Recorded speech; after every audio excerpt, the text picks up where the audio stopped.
Happy Tuesday, everybody.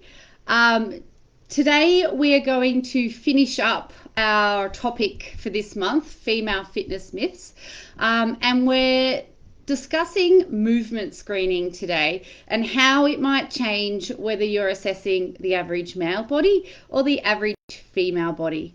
I'm not going to get into specifics today, and the reason for this is we're all using different movement screens, okay? Someone who is using Gray's or the functional movement screen is going to look at bodies very differently and use different movements to someone, you know, that follows Thomas Myers and anatomy trains, okay? So we're speaking generally today, and we're speaking in averages.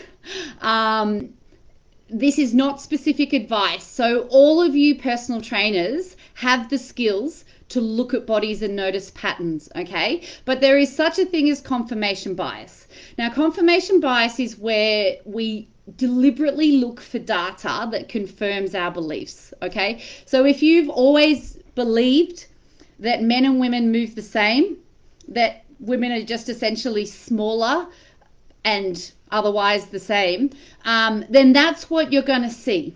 So my goal here with these talks is just to broaden your idea of what's possible and to start you looking for things that you hadn't thought of before. And when you start doing that, you can tweak your own movement screens. You can use the same movement screen, so whether you're using the functional movement screen or you're using anatomy trains, doesn't matter. You can know little things about the male and the female body and how they differ, and you can have different expectations of the male versus the female body, and different normal ranges, different poor ranges, different good ranges, okay? That is the goal. So it's not going to happen tomorrow, it's going to be a labor of love. You're going to start looking at female bodies, you're going to start noticing the differences, and I'm going to give you some pointers today of where to start. So it stands to reason, after our discussion last week, it stands to reason that if proper form looks different for a man compared to a woman, or an average man compared to an average woman, then how you assess that movement is going to be different as well. Women have different bodies and different hormonal systems, and they're going to differ not only to the average man, they're going to differ woman to woman, and they're going to differ like from one week to the next to their own results, especially if they're menstruating, because of that fluctuating menstrual cycle, those fluctuating hormones, okay? So in the very least, the first change you're going to make to your movement screens for your female clients is you're going to understand what day of their cycle they're on, and you're going to understand what is their normal for that cycle. Then you can get an idea of sort of how the likely hormone fluctuation for that phase is going to affect her strengths and her weaknesses. And you can also schedule her next assessment for the same phase in the month so that you're comparing oranges with oranges, okay?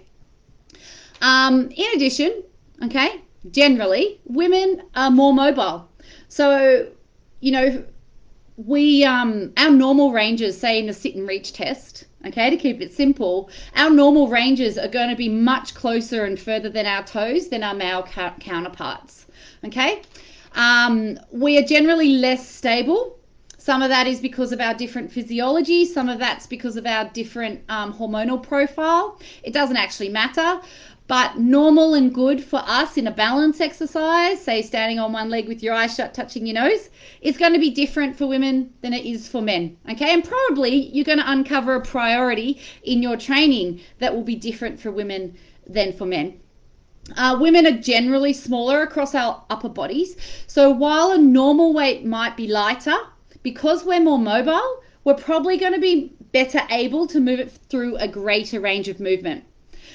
We're generally better at endurance too. So an exercise that's sort of the same rate of perceived exertion, we'll probably be able to do it for longer, or we'll be able to do more sets. Okay, we'll be able to keep coming back and recover quicker. And that changes at certain times of the month as well. We get even better at it. So we also have different structure, like physical structure, different angles at our elbows, our shoulders, our hips, and our knees in particular. We also have flatter feet, which is part of that knee-hip knock-on effect.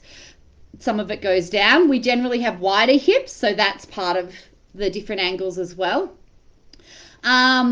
We have a different shaped pelvis, and we have a pelvic floor that functions differently as well. So a man's pelvic floor is generally sort of a small triangle, and a woman's is a round and bigger. Okay, and we can all guess why that's happening. But that just means the consequences are different for high-risk pelvic floor movements and loads. It means our pelvic floor has to work differently. It means our femurs come out of our pelvis at a different angle. And that just, it means our squat will look different. It's not worse or weaker, okay? It's just different bodies. We have a different rib cage structure and form. Every single rib in a female body is completely different shape to a man's. Okay, now that's probably true across humanity. We all actually have different origin and insertion points with our muscles, and we have different bones because our bones are built by load. But it's especially true comparing a female body to a male body, or an average female to an average male body. So that's just kind of tip of the iceberg, but it will hopefully get you thinking. And I just want to emphasize, just because one of your clients or some or many of your clients, female clients, can physically perform the perfect squat, right, that up until now you've coached, doesn't mean it's the best squat for them. It doesn't mean it's the easiest for that woman to achieve. If we want her to lift as much as possible, then it's easier, or then it's better to work with her physiology and to squat in a way that helps her lift as much as possible. End of story. Not better, not worse, just a bit different.